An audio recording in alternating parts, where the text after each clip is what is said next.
have an individual presentation, and the theme that we're going to move into is growth of technology-driven 3PL services in India. Ladies and gentlemen, we have with us Mr. Sumit Sharma, co-founder, Go Bold. You want to welcome him with a loud round of applause. Ladies and gentlemen, please put your hands together, Mr. Sumit Sharma. Welcome, sir.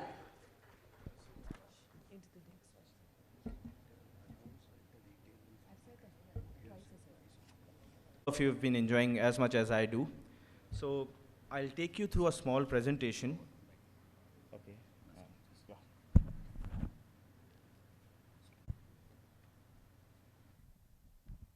Yeah. You can take through the presentation. So just till the time they set up the presentation, from the first slide.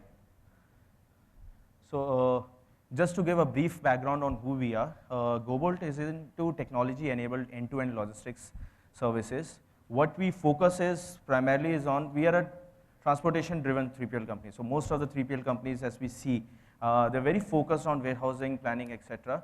But majorly transportation, they're dependent on 2PLs and marketplace vendors, etc. What our strength comes from is we are a very transportation-driven company with owned and controlled fleet of more than 500 trucks with another 10,000 trucks attached to us. So we control that part of it. The theme of my presentation is the theme of today's conference is how 3PL is driving growth into this industry, how different sectors, be it FMCG, be it retail, auto, white goods, e-commerce, they are benefiting from the growth of this 3PL industry.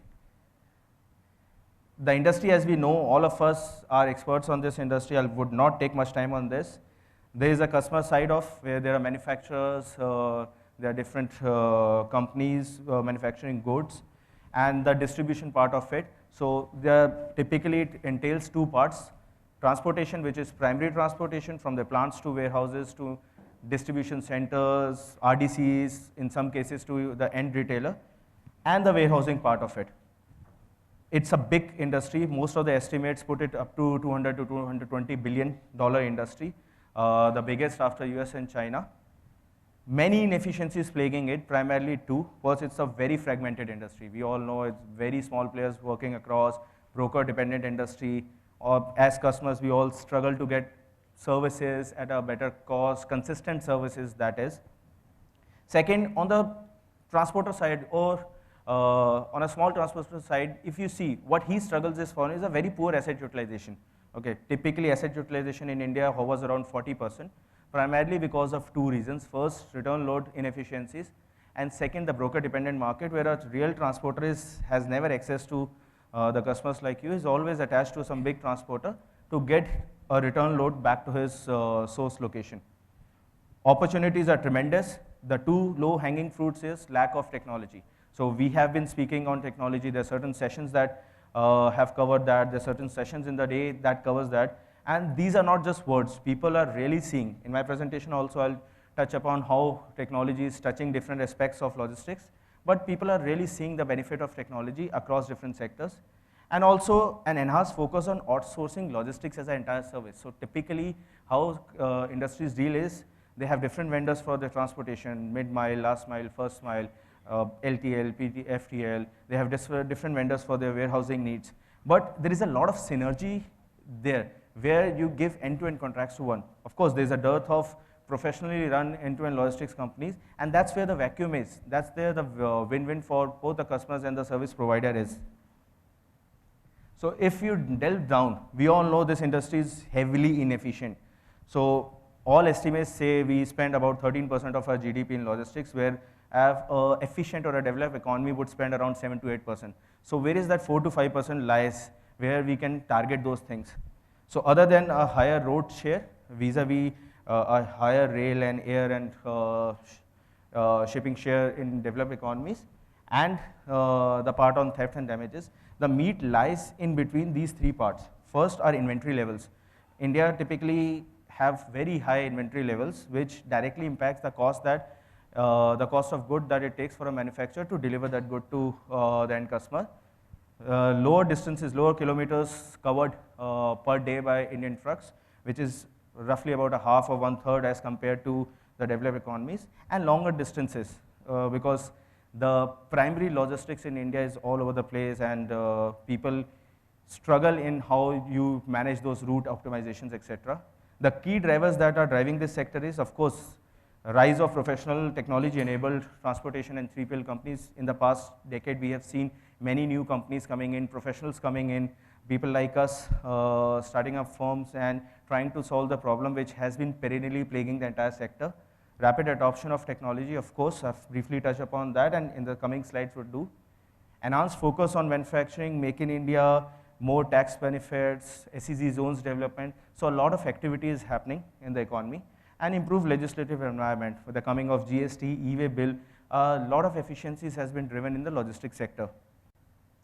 So what is the need of the hour? The need of the hour is how a single player with different efficiencies can club together and bring in synergies for a customer, be it on the warehouse fulfillment centers management, be it on delivery management, process implementation, including resource management, which takes care of how trainings are done, SOPs are made, transport management, and also value-added services, which typically takes care of the technology part of it.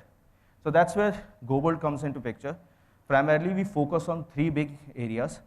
As I said, we are a very transportation-led 3PL company. So our focus is to solve the weakest link of the entire supply chain, which is transportation. So in the entire 3PL activity, 70 to 80% of the costs and operational difficulties lie into transportation. That's where our entire focus is. With a good fleet size and also a good strength on sourcing and marketplace, we solve this problem.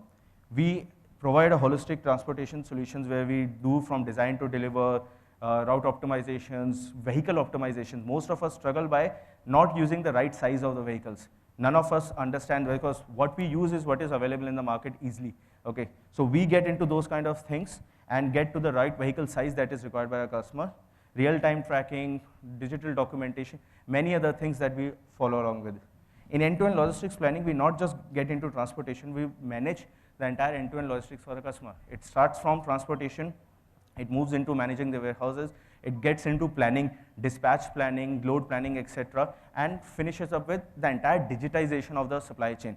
So what digitization would mean is, if you, so that is the entire service we do. If you break the entire operations into different smaller parts, you can digitize, make automations, drive data, and get benefit out of it. So this is how a typical logistics operations would look like, which if we divide it into different technology part, you have efficiencies on the ordering part, where you do order management, or where you manage your vendors, how you release orders to your customers, how you automate into that, get responses, track placement efficiencies, etc. To a planning module, where you plan different routes, how different routes would be given, what are the dispatch timings that can be planned. To market module, where you manage your different vendors, rate them, how on their performances, which can be their cost efficiencies, which can be their en-route efficiencies, pilferages, thefts, damages, etc. Provide rating and let data tell you that which has been the best vendor for what kind of routes for you. To trip modules, where you can look into tracking, end-to-end tracking. Be a vendor has GPS or no GPS, you can track holistically, either through GPS integration with your systems or SIM card-based tracking, which is commonly available, and we do as well. Two payment modules, collection of ePODs, through API banking, automation of release of payments, reconciliation of reports, etc. So many are things that you can divide into technology. Then you go into the futuristic technology, which we are doing, which is automation of different processes. And data analytics tell you, so some of our customers, I've covered a case study as where we have served with a customer, where our technology has gone beyond and helped him forecasting his demand well in advance because of data. Our integration with his entire supply chain helps us to get data and reflect that data with our customer and see where are the gaps, where are those inefficiencies which he can target. So this is a case study where we are working with a diversified group working out of Gujarat, and we did the entire end-to-end logistics for them. It started with bringing in efficiencies on the transportation part, which is inbound and outbound, using a mix of our own and leased trucks, having dedicated vehicles on this, reducing the number of dedicated vehicles so that the same number of vehicles can do more routes, okay, changing dispatch timings from the customer warehouses, route optimizations, monitoring of vehicles, because once you work with a transporter, you don't get into how he's monitoring efficiencies. And if he's working very inefficiently, that percolates to the service level that he gives you. Our strength is we get into the nuts and bolts of everything and look into every part of it which can impact the service and cost for a customer. In terms of complete digitization, we did entire digitization, started from automated workflows and PO generations to vendor management, which I touched upon, that which are the vendors which are best suited for me in one particular region, because transportation is a very regional nature, where there are many transporters who are very focused on different regions. They perform well. There are certain pan-India transporters, but the focus of what kind of vendors I need at what kind of region is very important. AI-based demand forecasting to enable optimized transportation contracts, because most of us struggle that, okay, we have peak seasons coming in, we have Diwali, we have sales coming in. I know I can over-contract, underutilized vehicles. There are many inefficiencies if I'm trying to solve every problem very manually. In terms of en route, we have digital lockers for documentation, where every document of the vendor in the truck is available at a single click. Complete tracking, GPS and SIM card base, as I touched upon that. After the vehicle has reached and we collect the data for internal billing and release of payments, the ePOD acceptance, automated bill generations on the vendor side, automated reconciliations for you, so you do not have to spend hours and hours on MISs to see what was the kind of efficiencies, which trips were done, which trips were not done. In fact, we go beyond and do SOP preparations and workforce training as well for our customers, where we help them understand the requirements of this, how to use this particular thing. Entire hand-holding is done. The result was this, a proven result. Within 2 quarters, we've been able to reduce the total logistics cost for them by 15%. Operational KPIs were improved and redefined, where the KPI can be the placement efficiency that you expect, maybe at your depot levels, certain SKU management, stock outs, overstocking, any and many kind of things. So operational KPIs were significantly improved. The inventory levels were reduced, because we also introduced a concept of how your inventory levels can be managed by making your goods faster.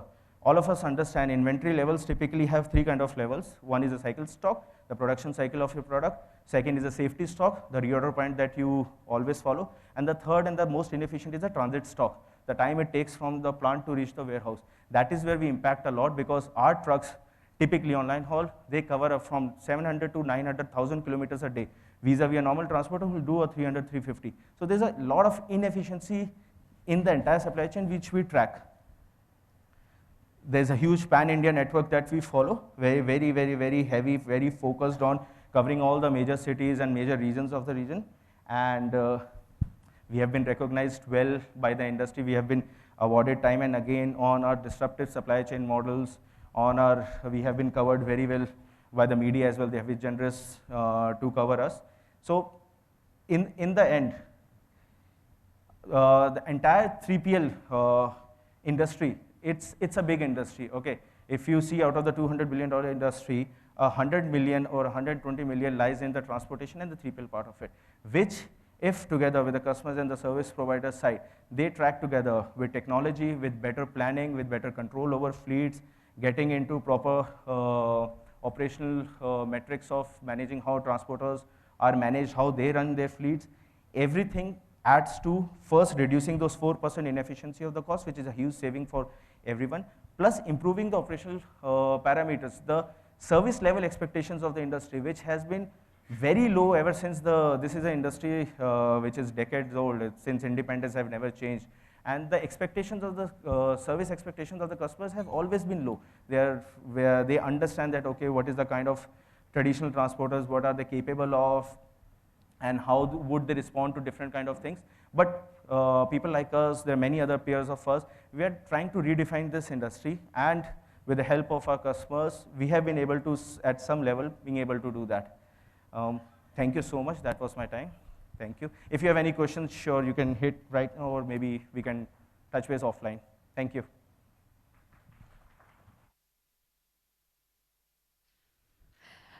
Thank you very much, sir. Well, before you leave, we've got a beautiful memento. We're going to request Sonia to join us on stage. Ladies and gentlemen, on behalf of all of us, please put your hands together for Mr. Sumit Sharma. Thank you, sir.